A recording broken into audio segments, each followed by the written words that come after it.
prova testemunhal, ela é talvez, né, o meio de prova mais comum no procedimento comum, no procedimento ordinário. Se tem uma instrução do processo, normalmente essa instrução se dará pela oitiva de testemunhas, além, claro, da prova documental. Mas veja, há uma tendência, né, para que essa situação ela se modifique com o passar do tempo. Vai ficar cada vez mais raro a produção de prova testemunhal, não do dia para a noite. Isso é uma tendência. Por quê? Porque as provas tecnológicas, né, elas vão acabar substituindo a prova testemunhal. O vídeo, o áudio, a mensagem de WhatsApp, o e-mail, né? Isso tem um potencial de prova muito maior do que uma testemunha, por exemplo. Mas claro, hoje em dia a testemunha ainda é um importante meio de prova.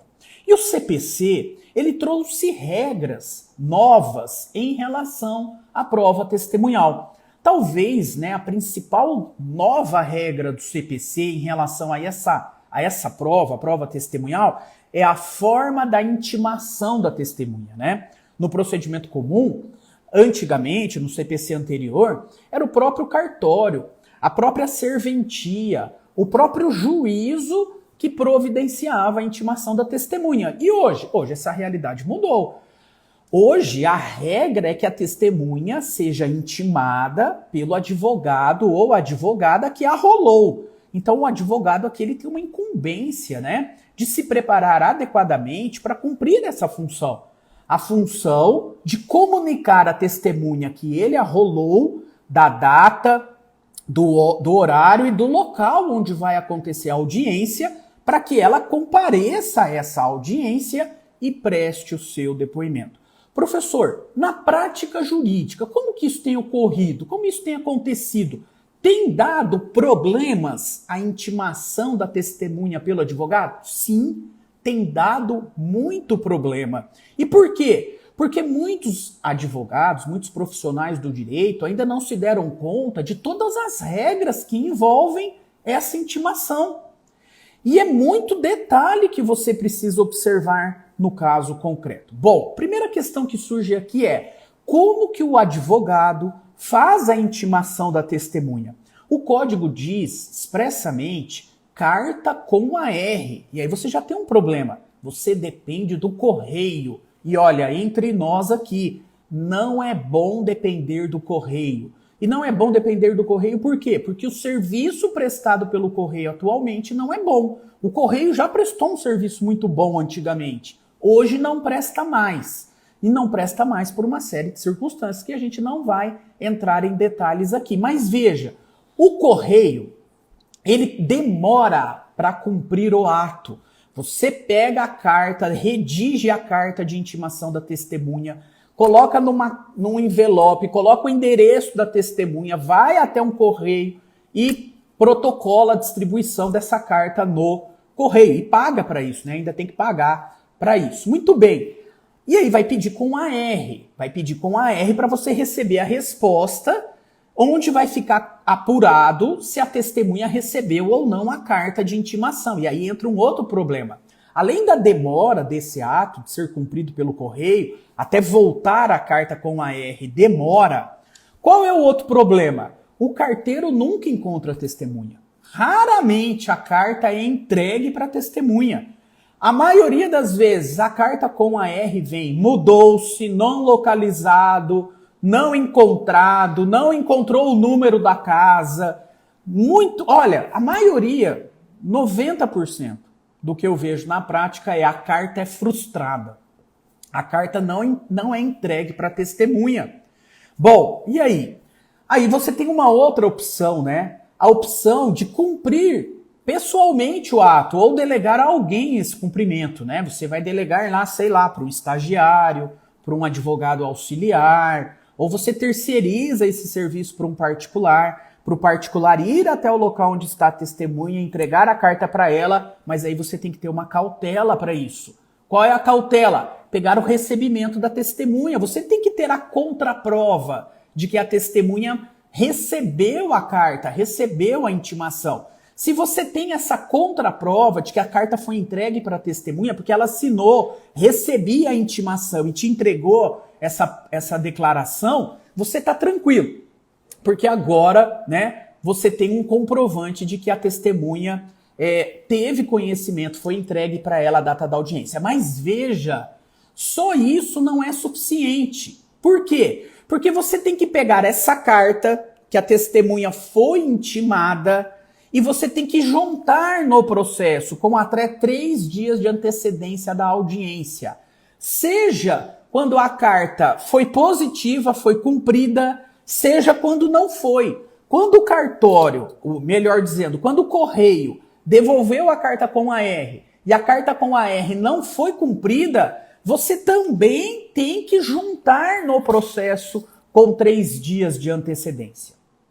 Bom, quando você junta essa carta cumprida ou não cumprida com 3 dias de antecedência, você está tranquilo na audiência. Por quê? Porque aí você vai para a audiência de instrução e julgamento, você juntou a carta-resposta com 3 dias de antecedência.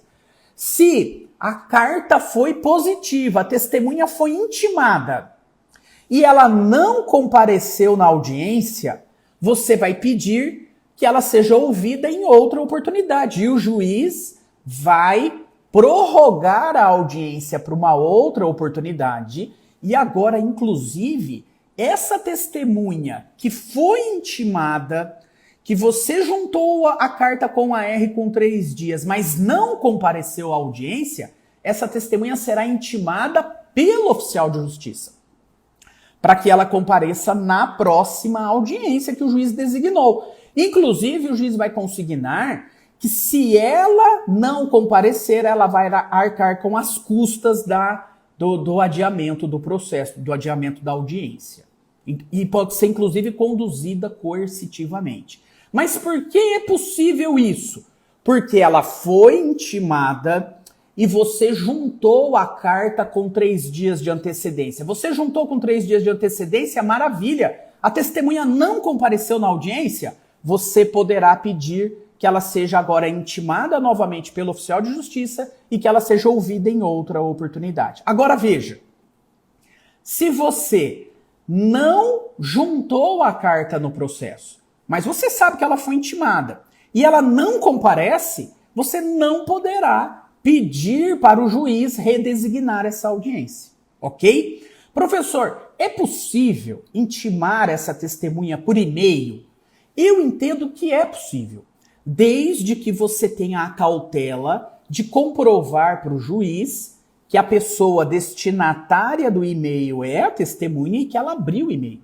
Se você conseguir comprovar isso para o juiz, que o e-mail foi encaminhado para a testemunha e a testemunha abriu o e-mail, maravilha. Você pode pedir, por exemplo, para a testemunha acusar o recebimento do e-mail e a ciência da audiência. Ela responde por e-mail para você. Recebi a carta de intimação, estou ciente da audiência. Muito bem, você tem a manifestação da testemunha. Eu entendo que essa intimação é válida.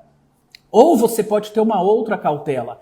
Você expede o e-mail com aquele serviço que, para que a pessoa abra, ela tem que clicar. E aí o próprio e-mail certifica que ela abriu o e-mail.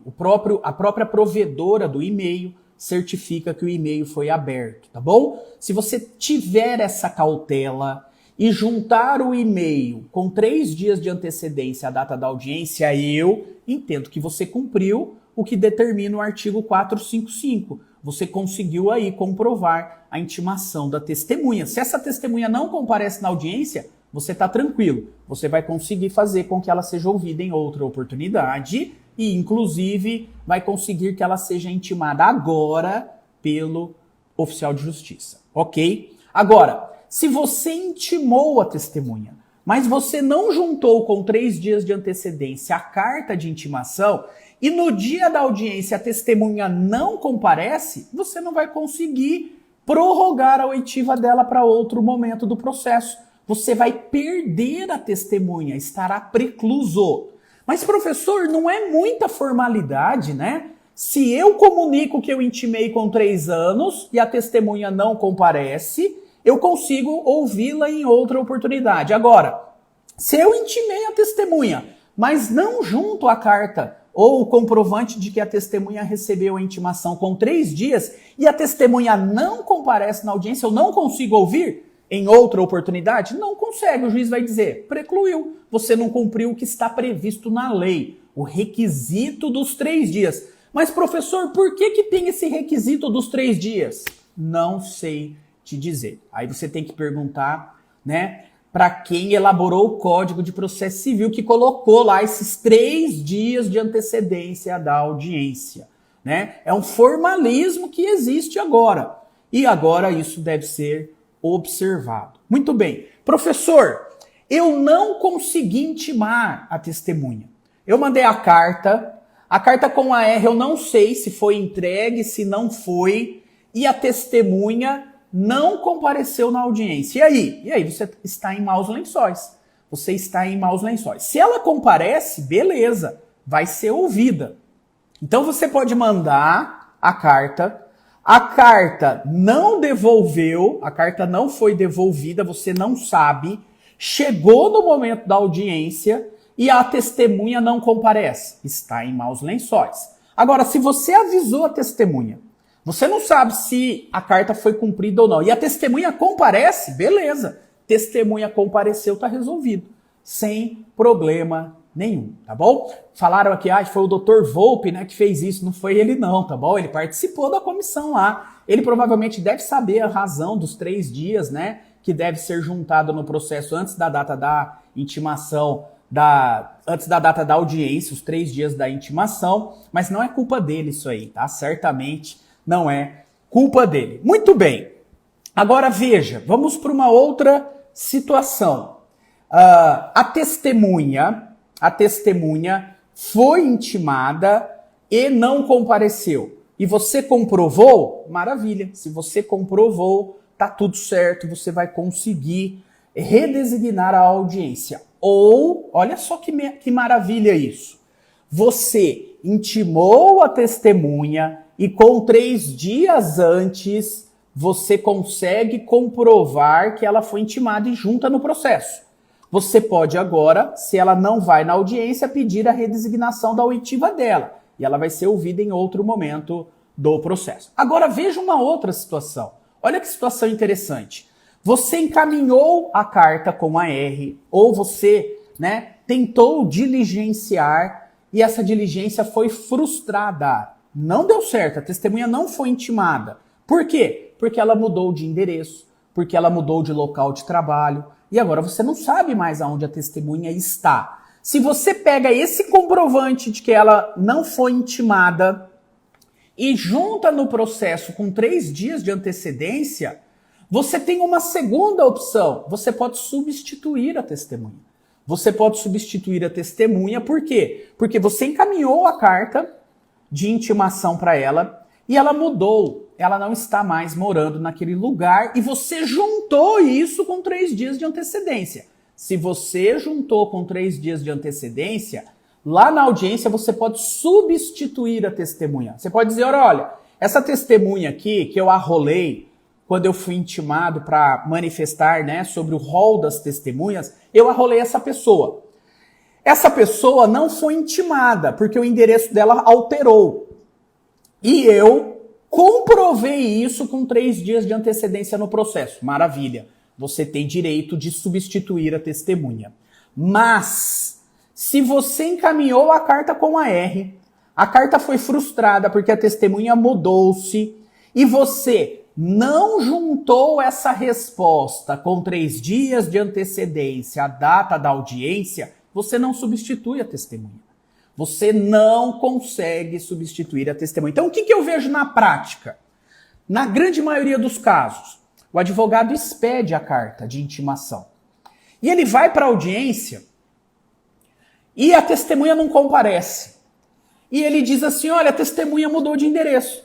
Eu não consegui intimar a testemunha. Aí eu pergunto para ele, doutor, o doutor avisou, comunicou em juízo, com 3 dias de antecedência à data da audiência, que a frustração da carta ocorreu, da intimação ocorreu? Você protocolizou informando isso e comprovando isso? Aí ele diz não.